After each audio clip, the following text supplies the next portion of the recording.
Quelle est la méthode la plus efficace pour arrêter de fumer?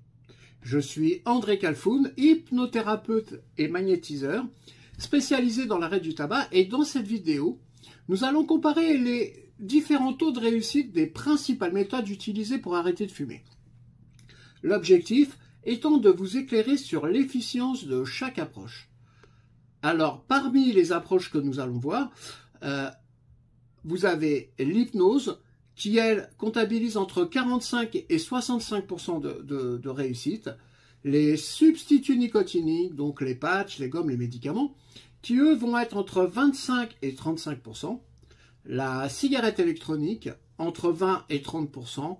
L'acupuncture, également entre 20 et 30%. Et finalement, le laser, qui, lui, va être entre 30 et 50%. J'appuie ces chiffres par des sources que d'ailleurs vous pourrez trouver en description.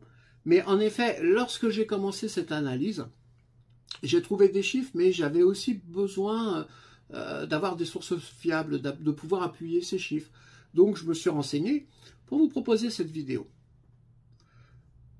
Je suis hypnothérapeute, donc bien sûr, ma préférence se portera sur l'approche que je pratique, mais en même temps, parce qu'elle a de sérieux arguments à mettre en avant, également parce que j'ai foi en mon travail, et aussi parce que moi-même j'ai arrêté de fumer grâce à l'hypnose, alors que toutes les autres approches ont échoué. Ceci dit, c'est objectivement et en toute transparence que nous allons voir les différents taux de réussite, et vous allez également comprendre que ces pourcentages ne sont que des moyennes et divergent selon les études et bien sûr selon les profils. Alors, pour évaluer les taux de réussite des méthodes pour arrêter de fumer, on va s'appuyer principalement sur des revues scientifiques, sur des revues systématiques et des organismes de santé publique, plus d'autres sites ici et là, qui ont fait des analyses sérieuses. Et en tant qu'ancien grand fumeur, j'ai testé toutes ces approches, à l'exception du laser. Et je vous donnerai d'ailleurs mon sentiment personnel et je vous ferai part de mon vécu. Comme vous pouvez le constater, l'hypnose arrive en tête de classement. Mais ce qu'il faut comprendre ici, et ça va être là où je vais d'ailleurs parler d'objectivité et de transparence, c'est que pour les produits pharmaceutiques par exemple, là on va s'appuyer sur des données scientifiques. Alors que pour le reste, y compris pour l'hypnose, on va plus s'appuyer sur des données empiriques, qui vont être faites par certains centres ou praticiens. Mais après, ces chiffres ne sont pas toujours validés par des protocoles cliniques stricts. Mais par contre, ils vont quand même être étayés par de nombreux témoignages de réussite. La Cochrane Librairie. Alors, la Cochrane Librairie, je vous en parle parce que c'est une source de référence mondiale en matière de revues scientifiques et systématiques. Si en fait je cite cette source avec un peu plus d'attention, c'est parce qu'elle va influencer de nombreux sites, et notamment des sites de santé publique, qui eux vont se référencer, vont prendre référence sur ces analyses. Et donc, parmi ces revues, on va trouver pour l'hypnose une revue qui date de 2019. Et dont la première version étant de 1998, qui va s'intituler « Hypnothérapie pour arrêter de fumer ». Et le principal critère d'évaluation était l'abstinence tabagique après 6 mois de suivi. Et en réalité, ce qui s'est passé, c'est que cette étude n'a pas permis d'établir d'une manière claire si l'arrêt du tabac par l'hypnose était efficace. Et pour cette étude, en fait, pour ces études, d'une manière générale, la Cochrane Librairie mentionne qu'en réalité, ils ont eu des problèmes de méthodologie pour évaluer l'hypnose. Donc, ils n'expliquent pas que l'hypnose ne fonctionne pas, mais précisent qu'avec les données limitées, elle n'atteint pas un pourcentage supérieur aux autres approches. En fait, c'est ce qu'il faut comprendre, c'est qu'ils ont fait ces analyses, mais en réalité, ce n'est pas réellement probant. Et donc là, je cite, « Les données probantes présentées dans cette revue varient d'une certitude faible à très faible, car il n'y a pas suffisamment d'informations et de nombreuses études présentaient des problèmes de conception. » Je cite également, « Il Et il n'existe aucune preuve claire que l'hypnothérapie soit plus efficace que d'autres approches pour aider les personnes à arrêter de fumer. Des études de plus grande envergure et de meilleure qualité sont nécessaires. Et enfin, la plupart des études anciennes sur l'hypnothérapie pour le sevrage tabagique sont soit des rapports de cas, soit des essais non contrôlés de mauvaise qualité qui montrent une grande variabilité des taux d'arrêt. Et en fait, les taux d'arrêt, c'est entre 4 et 88% après le traitement. Donc là, on voit bien que, si vous voulez, leur analyse n'est pas fiable, donc ils ne peuvent pas, en fin de compte, démontrer si l'hypnose est efficace ou non. Donc c'est pas scientifiquement prouvé. Et ça va influencer d'autres sites derrière qui vont reprendre la même analyse pour dire, voilà, l'hypnose, en fin de compte, ça n'a pas été prouvé scientifiquement que l'hypnose est efficace. À côté de cela, il va y avoir une autre revue qui va paraître sur les TSN. Alors TSN, c'est tout ce qui est sevrage tabagique par les médicaments, les gommes à mâcher, les patchs, les sprays nasaux, les inhalateurs, les comprimés, les pastilles, etc. Bon. Et là, en 2018, la Cochrane Librairie publie un autre article qui va s'appeler « Thérapie de substitution à la nicotine versus contrôle pour le sevrage tabagique ». Et dont la première version date de 2002. Et pareil, le principal critère d'évaluation était l'abstinence tabagique après au moins 6 mois de suivi. Alors cette fois, l'enquête est fiable. Comme il le mentionne, et là je cite, « Des preuves de haute qualité. L'étude porte sur les gommes à mâcher, timbres transdermiques, spray naso-inhalateur et comprimés pastilles sublinguaux. » Et je cite encore, « Les TSN augmentent le taux d'arrêt du tabac de 50 à 60%, quel que soit le contexte. » Mais ils disent aussi, et là je cite également, « Les TSN provoquent souvent une légère irritation au point d'administration et, dans de rares cas, peuvent provoquer des douleurs thoraciques, non ischémiques et des palpitations. » Donc là, si vous voulez, pour cette enquête, donc là, c'est scientifiquement prouvé. Et même pour eux, d'ailleurs, ils considèrent que les TSN augmentent de 50 à 60%, mais que, attention, parfois, il y a aussi des effets secondaires, quoi, hein, puisque c'est évidemment des médicaments chimiques.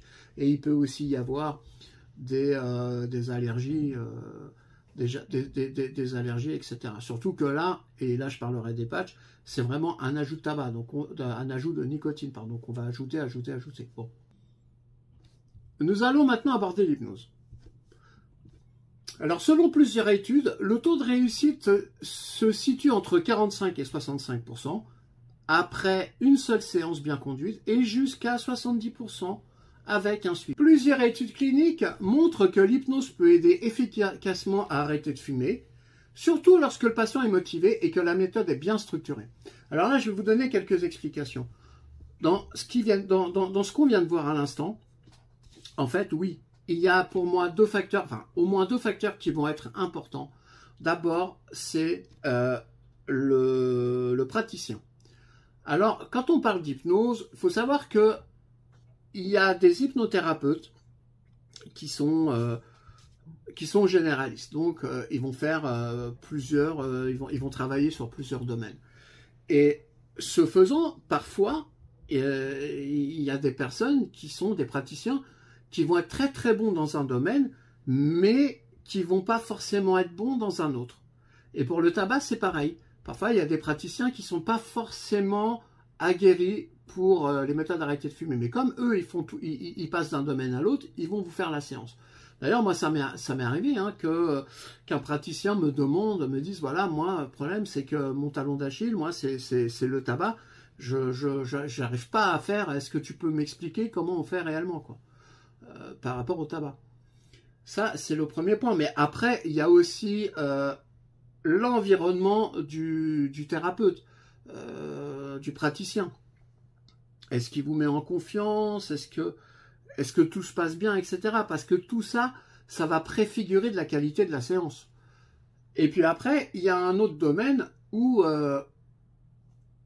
c'est l'envie. C'est-à-dire que là, on travaille vraiment sur un domaine où, pour arrêter de fumer, il faut vraiment avoir envie d'arrêter de fumer. Si vous n'avez pas envie, ça ne fonctionnera pas. Et vous allez être, on va dire, en échec, entre guillemets.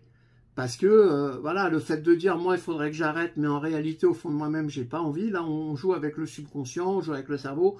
Donc, voilà, c'est vraiment un facteur qui est très important. Donc, si vous allez faire votre séance d'hypnose, ou d'ailleurs, si vous tentez n'importe quelle autre approche, mais qu'au fond de vous-même, vous n'avez pas envie, voilà, le fait de dire, moi, je dois le faire parce que c'est le médecin qui me demande, ou c'est ma femme, ou c'est mon mari, mais enfin, au fond de moi-même, j'ai réellement pas envie, bon, bah, voilà.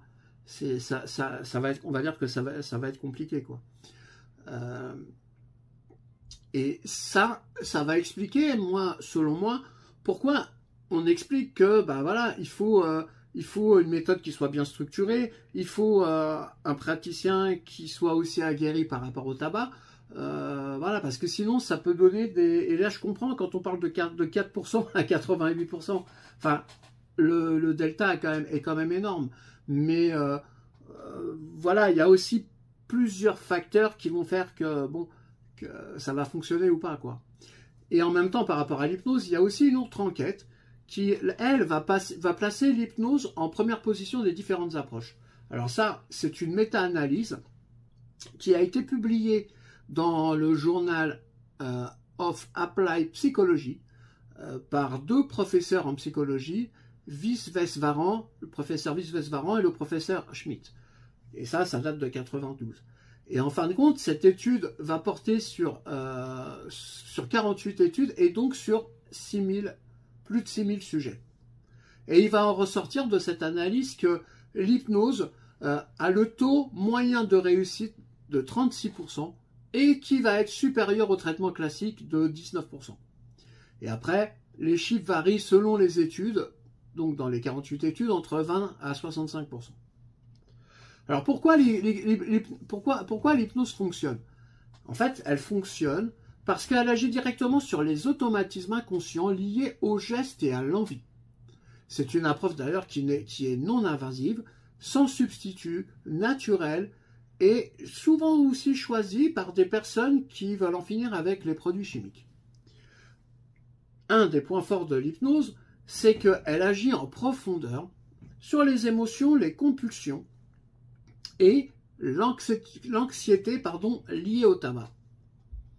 Alors maintenant, abordons les substituts nicotiniques et médicaments.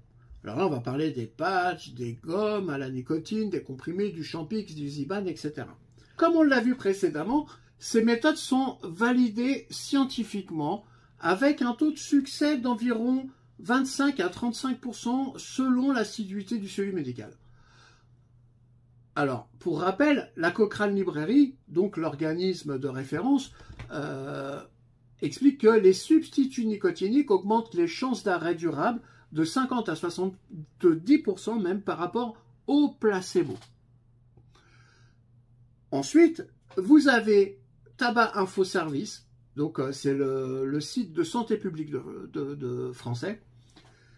Et là, eux, ils vont probablement se baser sur la Cochrane Librairie pour baser leur taux de réussite global des méthodes classiques. Et eux, ce qu'ils vont mettre en avant, ça va être les substituts classiques. Et d'ailleurs, l'accompagnement.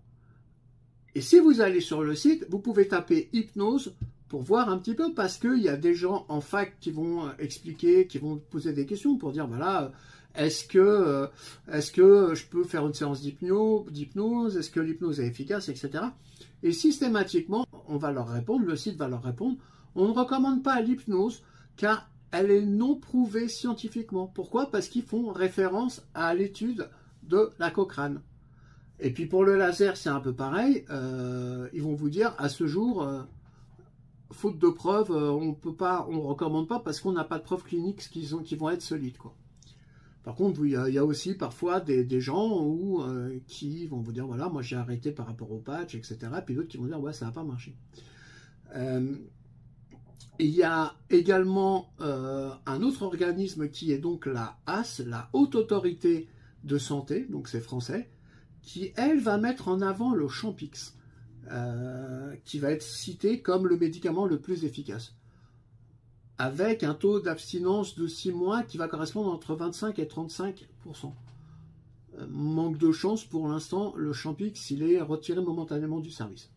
Manque de chance ou par chance, je ne sais pas, parce que moi aussi, le Champix, je l'ai testé d'ailleurs, et au bout de 2 semaines, j'étais obligé d'arrêter parce que j'avais des problèmes d'estomac terribles. Comment dire, le Ziban, ça a été pareil. Puis après, attention, hein, il peut aussi avoir des effets secondaires. Alors les patchs, c'est alors les patchs, c'est un surajout de nicotine, donc on ajoute. Donc moi, j'avais mis les patchs très rapidement. J'avais commencé à arrêter de fumer, mais ça a duré quoi, quelques jours. Et à un moment donné, bon après ça n'avait pas fonctionné parce que soit je l'ai enlevé trop tôt, soit je sais pas. Mais à un moment donné, j'étais en surdosage. Et puis je l'ai enlevé, je me suis remis à fumer de plus belle, quoi. Les pastilles, etc., les gommes, ça a été pareil, ça a été un échec. J'ai essayé tout ça. Et ça fonctionnait, quoi, 2 minutes, et puis très rapidement, il y avait les rechutes, quoi. Et c'est aussi pour ça, d'ailleurs, on va dire que le problème, c'est que ces approches, ces méthodes vont essayer de traiter la dépendance physique, mais pas comportementale. Et finalement, voilà, ce qu'on va aussi reprocher, c'est qu'il va y avoir beaucoup de rechutes à l'arrêt du traitement. Et c'est ce qui s'est exactement passé pour moi. Ensuite, nous allons voir la cigarette électronique. Alors là, le taux de réussite, il est estimé entre 20 à 30%. Et bien évidemment, une fois de plus, les études vont être variables. Alors, il faut savoir que la cigarette électronique, la vaporette, elle est parfois utilisée comme un outil de sevrage qui va être progressif, quoi. Voilà, donc on vapote progressivement pour arrêter de fumer. Bon. Par contre, là, alors c'est beaucoup les Anglais qui vont défendre la cigarette électronique parce qu'il y a un autre organisme, le Public Health England, PHE, sur un rapport de 2019 qui va expliquer que la cigarette est à 95% moins nocive que la cigarette normale, mais bon, ça, on le sait plus ou moins, et 2 fois plus efficace que les patchs pour arrêter de fumer dans un cadre de sevrage encadré. La cigarette électronique, ça peut être une étape intermédiaire, mais en fait, c'est rarement une solution définitive. Hein. Ou alors, il faut faire vraiment un travail sur le mental, quoi. Mais parce qu'en fait, ce qui se passe, c'est qu'il y a beaucoup de personnes qui vont devenir dépendants de la vape à long terme, de la vaporette à long terme. Pourquoi? Parce que déjà, la nicotine, elle est beaucoup plus addictive. Et en fait, on peut arrêter la cigarette, mais en fait, la vaporette va prendre le relais. Et moi, là aussi, voilà, hein, quand j'ai arrêté de fumer, à un moment donné, enfin, parce que j'ai arrêté de fumer, j'ai essayé plusieurs fois avant d'arrêter définitivement, j'avais pris la vaporette. Alors effectivement, on commence à s'accrocher à la vaporette, et puis après, vous allez avoir le moindre problème de liquide, de résistance, de batterie, de claireau, etc. Et ben, vous pouvez pas vapoter, hop, vous revenez directement sur la cigarette. Donc voilà un petit peu pour la cigarette électronique. Alors maintenant, passons à l'acupuncture. Donc l'acupuncture, on a un taux de réussite là qui va être estimé entre 20 et 30%. Alors il faut savoir que, évidemment, l'acupuncture, c'est issu de la médecine traditionnelle chinoise. C'est d'ailleurs une stimulation des points spécifiques à l'aide d'aiguilles très fines. Alors en fait, là, l'acupuncture, elle vise à réduire les symptômes de manque, l'irritabilité, le stress, les compulsions alimentaires et surtout l'envie physique de fumer. Et là, en fait, moi, ce que je vous dirais aussi, c'est que il faut faire un distinguo entre le besoin et l'envie. Le besoin, ce sera plus le besoin par rapport à une dépendance physique, et l'envie, ce sera beaucoup plus psychologique et émotionnel.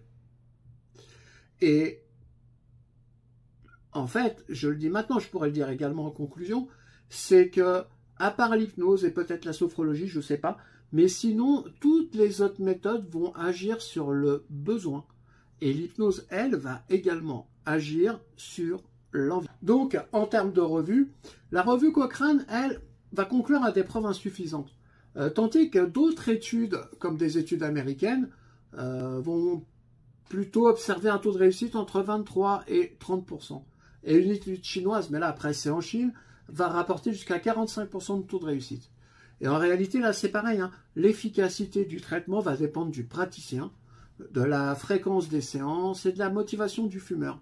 Parce que c'est pareil, hein, si le fumeur il n'a pas envie, bon, ça va tenir un temps et ça va céder. Moi j'avais testé, mais voilà, au bout de, enfin voilà, au bout de quelques temps, de 2 semaines, je crois, 2-3 semaines, ou enfin je sais plus exactement, bah, j'ai rechuté quoi. Ça avait commencé à bien fonctionner après, et après, bon bah voilà, après ça a capoté on va dire. Alors le laser.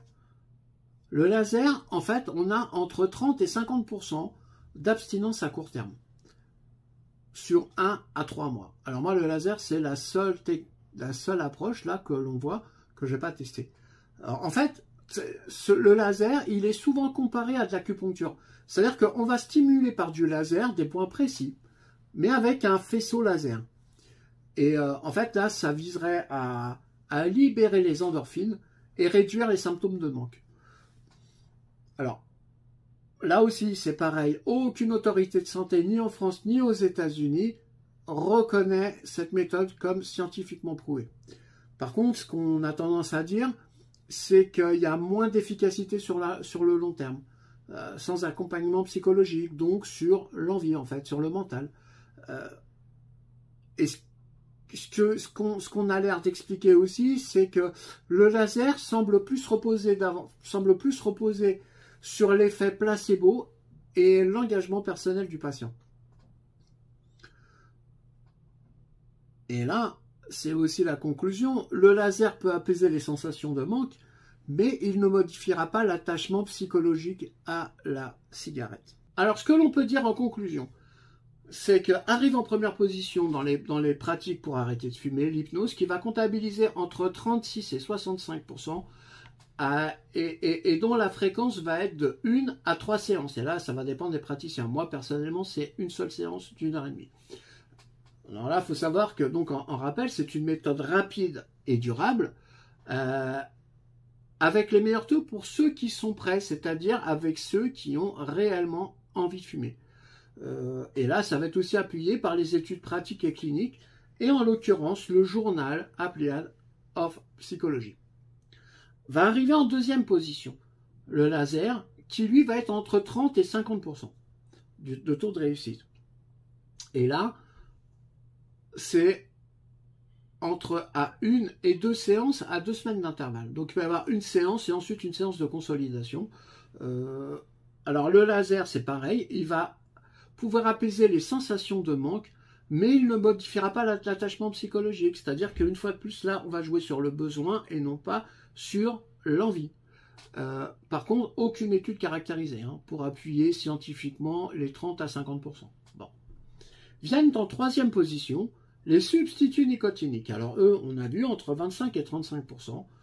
Alors, en fait, ce que je vous dirais, c'est que pour les patchs, quand même, il faut les mettre entre 8 à 12 semaines. Et ça va être des doses régressives, pardon. Les gommes, les pastilles, les inhaleurs, de 6 à 12 semaines dès l'arrêt du tabac.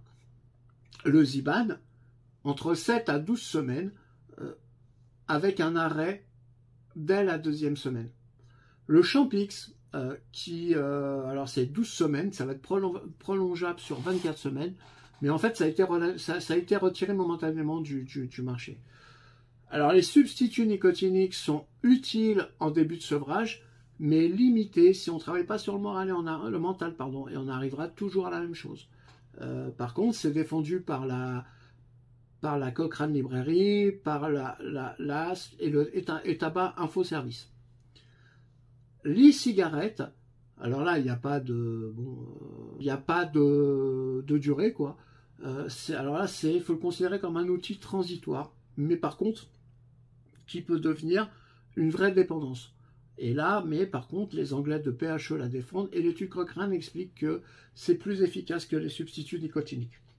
Et finalement, nous arrivons avec l'acupuncture, qui est également entre 20 et 30%, mais qui va demander entre 3 et 6 séances.